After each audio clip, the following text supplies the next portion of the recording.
شب قدر، فضائل، مسائل۔ شب قدر وہ رات ہے کہ جو ایمان والوں کے لیے مغفرت اور رحمت کا پیغام لے کر آتی ہے۔ اس رات میں اللہ کی رحمت کے دروازے کھلے ہوتے ہیں۔ رمضان المبارک اپنی برکات اور سعادتوں کو سمیٹتے اپنے اختتام کی طرف بڑھ رہا ہے۔ دنیا بھر کے مسلمان اس ماہ مبارک کی ابدی سعادتوں سے بہرہ مند ہو رہے ہیں۔ روزہ اور دیگر عبادات کے ساتھ ساتھ اللہ رب العزت کی بارگاہ میں اپنی حاضری پیش کر رہے ہیں۔ اپنے گناہوں کی معافی مانگی جا رہی ہے۔ طویل قیام و سجود سے اپنے خالق و مالک کو راضی کرنے کی کوشش کی جا رہی ہے، اور دوسری طرف اللہ تعالیٰ کی رحمت کا دریا بھی جوش پر ہے۔ ایک عمل کا اجر 70 گناہ عطا کیا جا رہا ہے۔ گناہ معاف کیے جا رہے ہیں، درجات بلند ہو رہے ہیں۔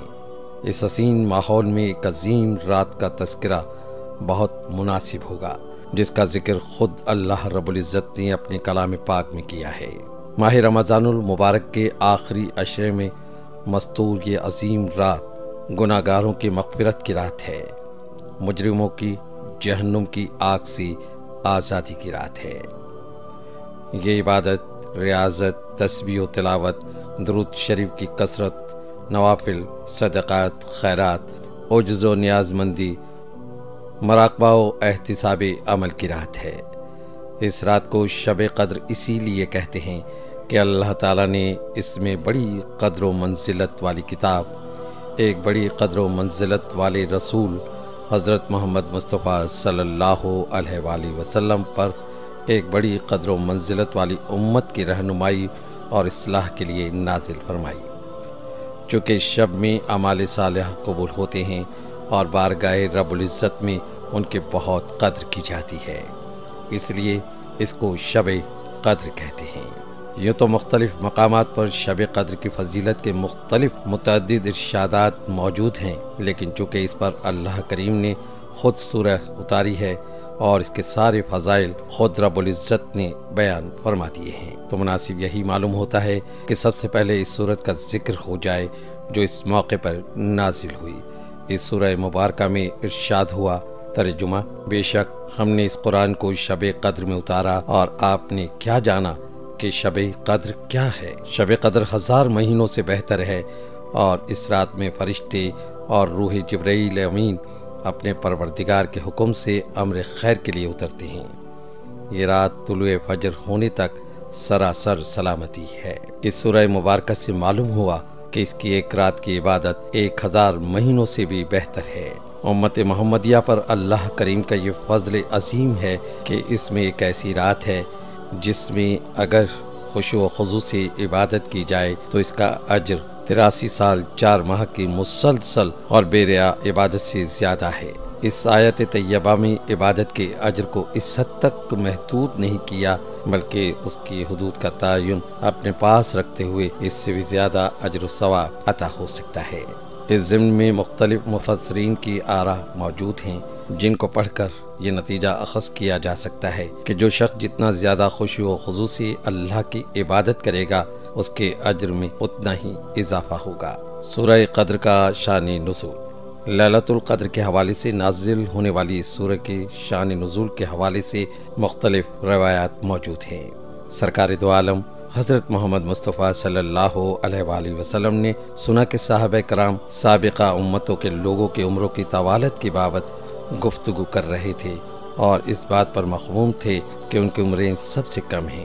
سابقہ امتوں کے لوگ اعمال میں ان پر سبقت لے جائیں گے، اور بعض جگہ یہ بھی ذکر ہے رسول اللہ صلی اللہ علیہ وآلہ وسلم نے خود خیال فرمایا کہ میری امت کے لوگوں کی عمریں کم ہیں تو اعمال میں دیگر امتوں کے لوگ سبقت لے جائیں گے، جس پر اللہ کریم نے یہ آیات نازل فرمائیں۔ اگر ان آیات کے مضامین کو اختصار کے ساتھ بیان کیا جائے تو کچھ یوں ہوگا۔ اللہ کریم نے اس رات وہ کتاب نازل فرمائی جو بنی نوع انسان کی ہدایت کے لیے ہے، اور ان کے لیے دینوی اور آخروی سعادت کا سامان ہے۔ اس سورہ مبارکہ میں لیلۃ القدر کی فضیلت کو سوالیہ انداز میں بیان کیا گیا ہے، اور اس کی اہمیت کو اجاگر کیا گیا ہے۔ اس میں امت مسلمہ کو خوشخبری دی گئی کہ اگر تم اس ایک رات میں عبادت کرو گے تو آپ کو 1000 مہینوں کا اجر و ثواب ملے گا۔ اس رات میں فرشتے نازل ہوتے ہیں اور اللہ کی طرف سے خیر و برکت لے کر آتے ہیں، اور یہ سلسلہ طلوع فجر تک جاری رہتا ہے۔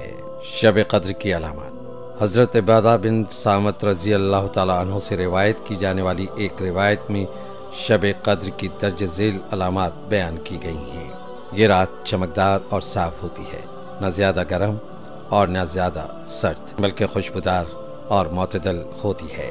اس رات میں آسمان کی طرف نگاہ اٹھا کر دیکھنے سے دل میں سرور کی کیفیت پیدا ہوتی ہے۔ اس رات میں شیاطین کو آسمان سے پتھر نہیں مارے جاتے۔ شب قدر کے بعد آنے والی صبح کے سورج میں گرمی اور تیزی نہیں ہوتی۔ بعض بزرگوں نے اس رات میں درختوں کو سجدہ کرتے بھی دیکھا ہے، جبکہ یہ بھی بیان کیا گیا ہے کہ اس رات میں کھارا پانی میٹھا ہو جاتا ہے۔ شب قدر پوشیدہ کیوں؟ اللہ تعالیٰ اور اس کے پیارے حبیب صلی اللہ علیہ وآلہ وسلم کا کوئی بھی کام خالی از حکمت نہیں ہوتا۔ مختلف علماء نے مختلف حکمتیں بیان فرمائی ہیں، لیکن یہاں پر صاحب ضیاء القرآن حضرت جسٹس پیر محمد کی تحریر کرم شاہ الازہری کردہ حکمتیں بیان کرنے پر اکتفا کروں گا، جو انہوں نے ضیاء القرآن کی جلد پنجم میں تحریر فرمائی ہیں۔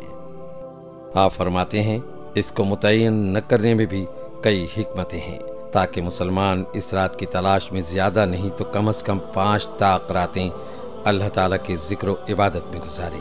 اگر رات متعین کر دی جاتی تو لوگ صرف اسی رات کو جاگتے اور عبادت کرتے، نیز اگر اس رات کو مقرر کر دیا جاتا تو اسے ذکر و عبادت میں گزارنے والے تو اجر عظیم کے مستحق قرار پاتے، لیکن اسے گناہوں میں صرف کرنے والے بھی سنگین سزا میں مبتلا کیے جاتے، کیونکہ انہوں نے شب قدر کو جانتے ہوئے اسے خدا کی نافرمانی میں ضائع کر دیا۔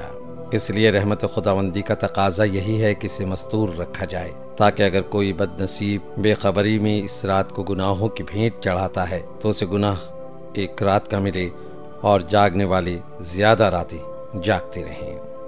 حضرت انس رضی اللہ تعالیٰ عنہ سے مروی ہے کہ نبی کریم صلی اللہ علیہ وآلہ وسلم نے ارشاد فرمایا، ترجمہ: لیلۃ القدر جبرائیل علیہ السلام فرشتوں کے جمع غفیر کے ساتھ زمین پر اترتے ہیں، اور فرشتوں کا یہ گروہ ہر اس بندے کے لیے دعائے مغفرت اور التجائے رحمت کرتا ہے جو کھڑے ہوتے ہیں یا بیٹھے ہوتے ہیں اور اللہ کے ذکر میں مصروف ہوں۔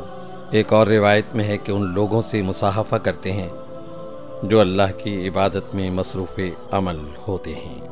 حضور اکرم صلی اللہ علیہ وآلہ وسلم رمضان المبارک کے آخری عشرے کے لیے خصوصی اہتمام فرماتے۔ بخاری اور مسلم میں ام المومنین سیدہ عائشہ رضی اللہ تعالی عنہا سے مروی ہے کہ سرکار دو عالم حضرت محمد مصطفیٰ صلی اللہ علیہ وآلہ وسلم کا یہ معمول تھا کہ جب آخری عشرہ شروع ہوتا تو آپ اپنا تہبند کس کر باندھ لیتے، راتوں کو ذکر الہی سے زندہ کرتے اور اپنے اہل و عیال کو بھی جگاتے۔ ام المومنین سیدہ عائشہ رضی اللہ تعالی عنہا سے ایک اور روایت میں ارشاد ہے کہ حضور اکرم صلی اللہ علیہ وآلہ وسلم جتنا مجاہدہ رمضان المبارک کے آخری عشرے میں کرتے اتنا کسی اور عشرے میں نہ کرتے۔ شب قدر وہ رات ہے کہ جو ایمان والوں کے لیے مغفرت اور رحمت کا پیغام لے کر آتی ہے۔ اس رات میں اللہ کی رحمت کے دروازے کھلے ہوتے ہیں، جو رزق مانگتا ہے اس کو رزق عطا کیا جاتا ہے، جو عافیت مانگتا ہے اس کو عافیت عطا کی جاتی ہے، اور جو صحت کا سوال کرتا ہے اللہ کی بارگاہ سے اس کو صحت کا تحفہ عطا ہوتا ہے، جو خیر و برکت اور بھلائی کی دعا مانگتا ہے اس کو خیر اور بھلائی عطا کی جاتی ہے۔ اگر کوئی بے اولاد اس عظیم رات میں اولاد کے لیے دست سوال دراز کرتا ہے تو اس کو اولاد کی دولت سے مالا مال کیا جاتا ہے۔ یہ وہ معظم رات ہے جس میں اللہ تعالیٰ اپنی شان کے مطابق جلوہ گر ہوتے ہیں، اور دوسری طرف فرشتے روئے زمین پر گلی گلی ہر کوچے میں پھیل جاتے ہیں۔ اللہ کی رحمت پکار پکار کر کہہ رہی ہوتی ہے کہ ہے کوئی بخشش طلب کرنے والا کہ اس کو بخش دوں، ہے کوئی مغفرت چاہنے والا کہ اس کو معاف کر دوں، یہ عمل طلوع فجر تک جاری رہتا ہے اور خوش نصیب اپنی خالی جھولیاں بھر کر لے جاتے ہیں۔ شب قدر کی اصل عبادت رات کا قیام یعنی نماز ہے۔ اس رات کو جتنا ممکن ہو سکے قیام کرنا چاہیے۔ اللہ کی بارگاہ میں کھڑے ہو کر فرض، نوافل، نمازیں ادا کرنی چاہیے۔ اس رات کے اندر بندہ مومن کو چاہیے کہ وہ خوب توبہ اور استغفار کرے، اپنے صغیرہ اور کبیرہ گناہوں کی معافی طلب کرے اور اپنی لغزشوں پر ندامت کا اظہار کرے۔ شب قدر کی خاص دعا۔ اس عظیم رات کی ہر گھڑی قبولیت سے مالا مال ہوتی ہے۔ ہر لمحہ اللہ کریم کی توجہ اور رحمت کا دریا چوبن پر ہوتا ہے، لہٰذا ہمیں ذوق و شوق کے ساتھ دعا مانگنے کا اہتمام کرنا چاہیے۔ ام المومنین سیدہ عائشہ رضی اللہ تعالی عنہا سے روایت ہے کہ میں نے اللہ کے پاک نبی کی خدمت میں عرض کی، یا رسول اللہ صلی اللہ علیہ وآلہ وسلم، اگر مجھے لیلۃ القدر نصیب ہو تو میں کیا دعا مانگوں؟ تو حضور نبی کریم صلی اللہ علیہ وآلہ وسلم نے ارشاد فرمایا، یوں دعا کرو۔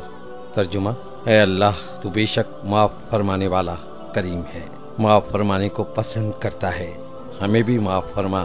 یہ ایک جامع دعا ہے جو ام المومنین رضی اللہ تعالی عنہ کے ذریعے سے رسول اکرم صلی اللہ علیہ وآلہ وسلم نے خود تعلیم فرمائی۔